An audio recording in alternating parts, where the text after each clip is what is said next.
بسم اللہ الرحمن الرحیم۔ السلام علیکم ورحمۃ اللہ وبرکاتہ۔ ناظرین گرامی، آج میں آپ دوستوں کو رسول اللہ صلی اللہ علیہ وسلم کا پیارا فرمان سناؤں گا۔ اس سے پہلے آپ حضرات سے درخواست ہے کہ ویڈیو پسند آئے تو آگے ضرور شیئر کریں۔ تو آئیے شروع کرتے ہیں رات کی گھڑیوں میں دعا کرنے کا ثواب۔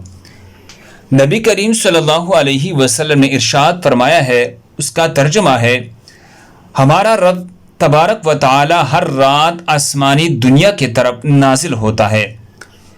جس وقت رات کا آخری حصہ باقی رہ جاتا ہے، اعلان فرماتا ہے، کون ہے جو مجھے پکارے، میں اس کی دعا قبول کرو، کون ہے جو مجھ سے مانگے، میں اسے دوں، کون ہے جو مجھ سے گناہ کی معافی مانگے، میں اسے معاف کر دو۔